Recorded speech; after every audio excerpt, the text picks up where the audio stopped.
Since it began, Xbox Live's Summer of Arcade has given us some of the most unique platformers of the last few years.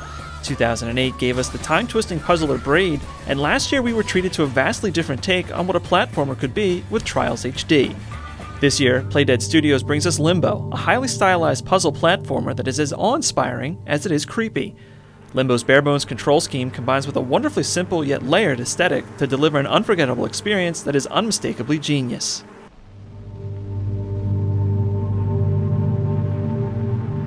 Limbo opens with a boy awakening in the middle of a forest, but from there, everything that happens is completely up to interpretation. There isn't much of a narrative, but the developers plant story seeds throughout the game and leave it entirely up to you how deeply to read into it.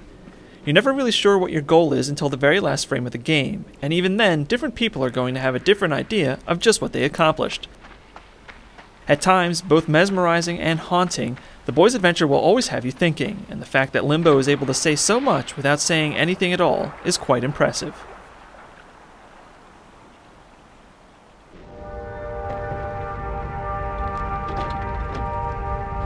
Since it utilizes just two buttons, one for jumping and one for interacting with objects, Limbo's minimalist controls allow you to focus on what's happening on screen and show that a game can still be great without using every button on the controller.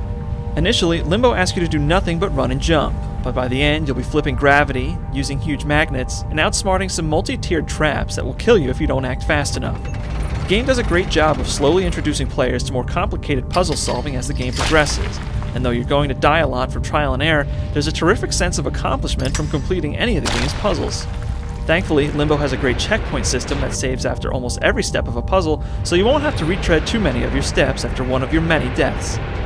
Limbo could have been punishingly difficult, but the developers made sure to keep the game well balanced for players of all skill levels without ever skimping on challenge.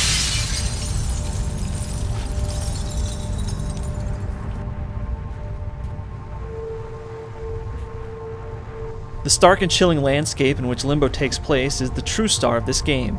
On screen, the game invokes the feeling of Japanese shadow puppet play if realized with current generation graphics. While much of the game is suspenseful, the death animations are particularly disturbing. Watching a disembowelment only through shadow is extremely affecting and will give you pause. The depth of field is obscured at times by rain and fog, but you're still able to make out the silhouettes of children hanging by their necks and cityscapes you can never quite reach, intensifying the fear of the unknown. Limbo's dreary world creates a feeling of desperation, and though you're never sure why you're trying to escape, you feel compelled to continue on in hopes that you'll be able to get free. The feeling of despair is brought on even more by the score, which is at times absent, but kicks into overdrive when peril awaits. So much of Limbo relies on the less is more axiom, and though the presentation at first glimpse seems simplistic, it actually adds an incredible amount of depth that many games wish they could reach.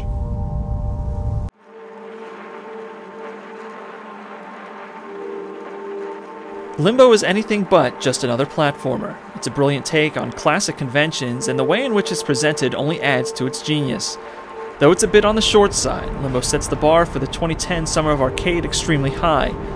Both trying to solve the game's puzzles and trying to interpret just what's happening will put your brain to work, and that's a good thing. You do well to add this game to your library. Thanks for watching, and be sure to read the full text review on Gamervision.com.